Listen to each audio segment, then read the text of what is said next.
everyone, good morning. Welcome to our channel. I'm Nirmala and he's Naveen, and we are the co-founders of Inspire to Aspire Coaching. Our main focus is to uplift the women of our society through knowledge and applied psychology. Now, why Inspire to Aspire came into existence? So, Naveen, would you like to add? Yes, so it all started when I was working with the Big Fours. I was meeting people from all sections of the society. I was seeing women from all different job titles. But what I found, one thing which was very constant among them was that sadness, that stress, that depression, which most of them were facing through. And that what intrigued me to understand that no matter what your circumstances are, your brain or your stress or your depression should be handled specifically by the professionals, and that's when you will get out of it.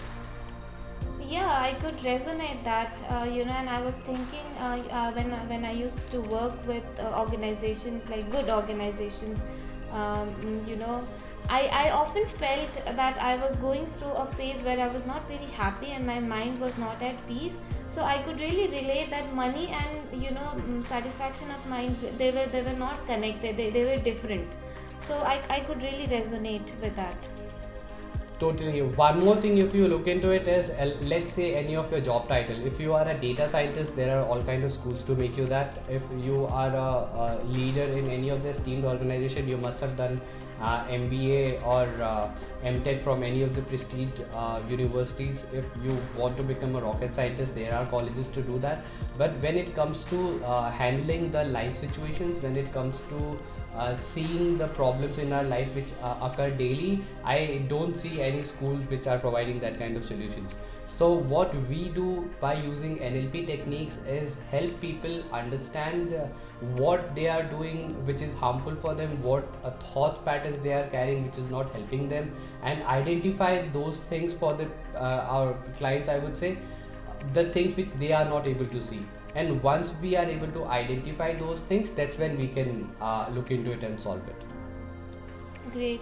I forgot to mention a point that this entire idea of women upliftment or women empowerment through addressing the thoughts or the patterns of the thinking patterns that are registered in the mind, and this entire concept is Naveen's brainchild idea, where he firmly believes that through speaking, through communication, rather than depending on medication, we can really solve these problems, and we could really come out of that phase of our life where the mind is completely depressed. So if you look into the definition, depression is nothing but when you really lose interest in your mind and you are not very keen to do anything in your life, be it your daily activities, or you completely lose interest upon anything, you are clueless. So that's the state of mind, and he firmly believes that through questionings and through asking the right questions to the mind, we could come out of that. So Naveen, would you like to explain a little bit about what exactly is this NLP and how is this going to address the depression part?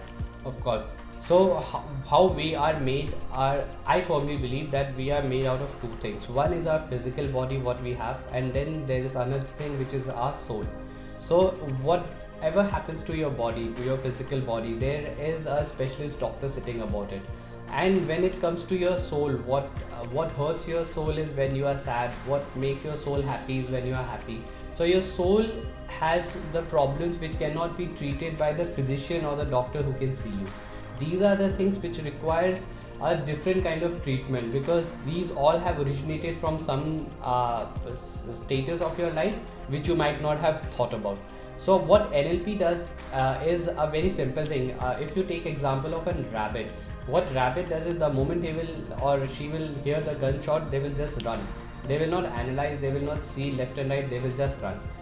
Although many humans behave that way, but most of us, what we do, the moment a shot is heard, we will first try to analyze the situation, what is happening, where is happening, who is shooting, why is shooting, and after understanding the situation, we will make a decision whether to fight, whether to flight, whether to hide. That is the thinking capability we have which differs us from animal. So what neurolinguist programming is, NLP is uh, the way which we think, the input of information, the processing of information, and the output of information.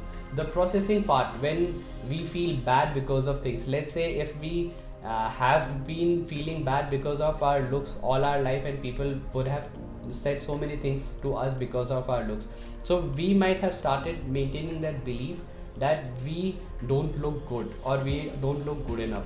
In these kind of situations, NLP is used to help people understand what they think, why they think, and find out the solutions around it, and take them out of those situations and make them confident about themselves through all the means possible and through all the resources which they have around it. Wonderful. I think those are really good food for thoughts. And while he was talking, I could really go back to my past memories, and I could really recall those experiences when I was suffering from body shaming, and I was suffering from that I'm not really fit in. I don't fit into the society. I'm not a very confident woman. I always felt that I was good for nothing. I cannot be successful was one of the beliefs that I had.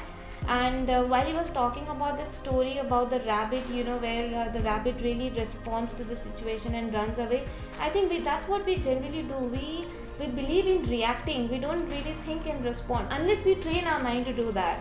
So I have been practicing meditation for a while. I practice the Raj Yoga meditation, and while he was really mentioning about the thoughts pattern and changing or shifting the focus towards being positive, so this is what meditation teaches us. It enables or strengthens your mental power.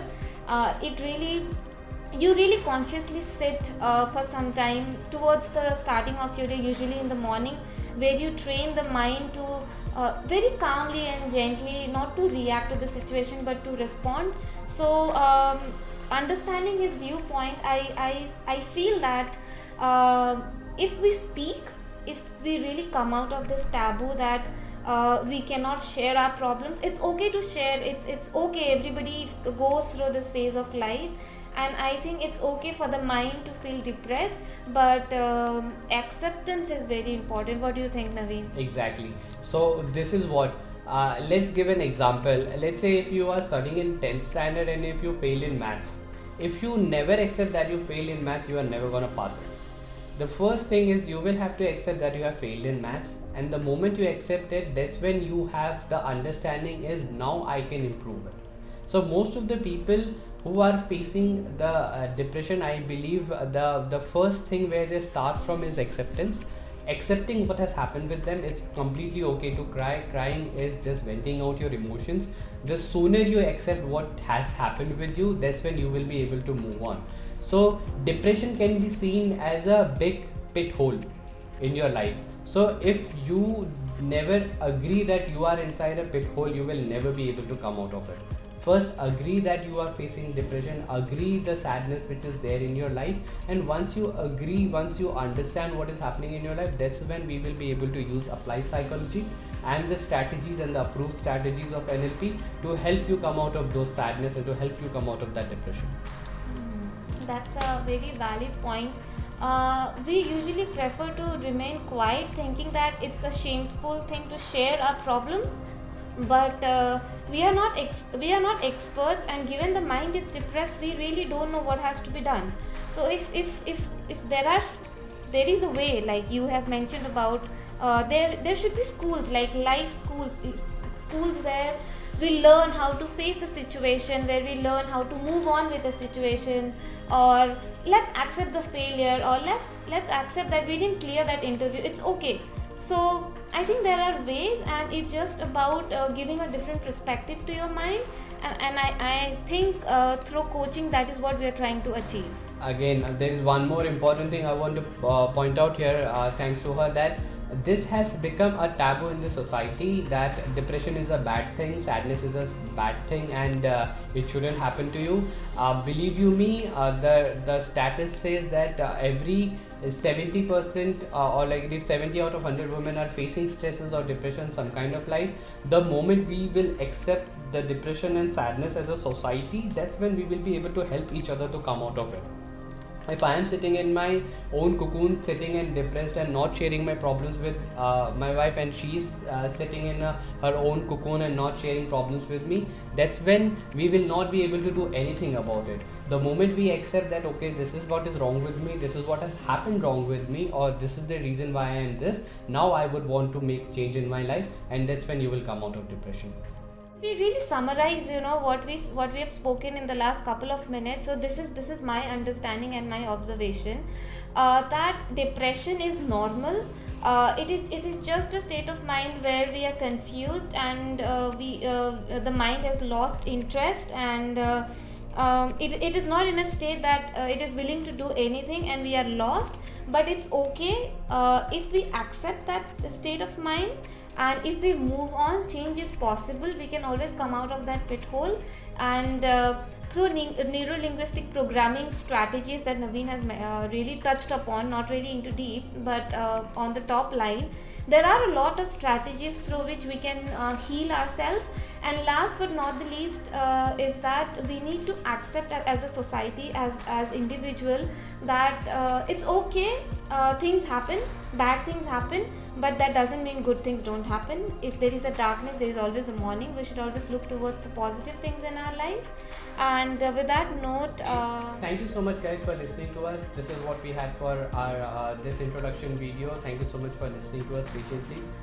What we want to tell you is we are coming up with a webinar very shortly on depression.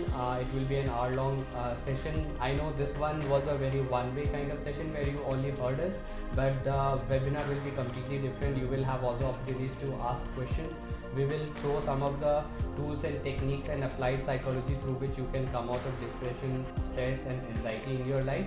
And the information of the webinar will be provided to you. yes.